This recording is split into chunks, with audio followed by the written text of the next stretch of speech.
ഇപ്പൊ ചന്ദ്രയുടെ കേസിൽ ഞാൻ കരുതിയെന്ന് വെച്ചാൽ 2000 വർഷമായിട്ട് ഇമ്മോർട്ടലായിട്ട് ജീവിക്കുന്ന ഒരാളുടെ ശബ്ദം എന്തായിരിക്കണം. ആൻഡ് അവിടെയാണ് ഞാൻ യു എസിൽ ഉണ്ടായിരുന്നപ്പം ഒരു ക്രിസ്റ്റഫർ ടിൻ എന്ന് പറഞ്ഞൊരു കമ്പോസർ ഉണ്ടായി, ടെൽ ദാറ്റ് എവറി ടൈം.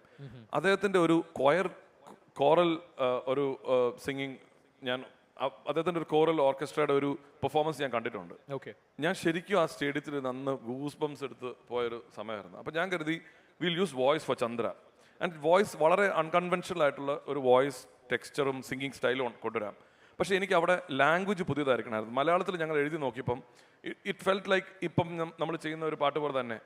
അങ്ങനെയാണ് ഞാൻ ഹരിനാരായണൻ ലിറിസിസ്റ്റിനോട് ചോദിച്ച് നമുക്ക് ഒരു ട്യൂൺ ഉണ്ടാക്കി. പക്ഷെ അതിൽ വരികൾ നമ്മുടെ ഫോക്ലോറിലുള്ള അല്ലെ ട്രൈബൽ ഫോക്ലോറിലുള്ള ഇപ്പം പണിയ സമുദായത്തിൻ്റെ അങ്ങനെ പല പല കമ്മ്യൂണിറ്റികളുടെ ഒരു വേർണാക്കുലർ നമ്മൾ സിന്തസൈസ് ചെയ്തു.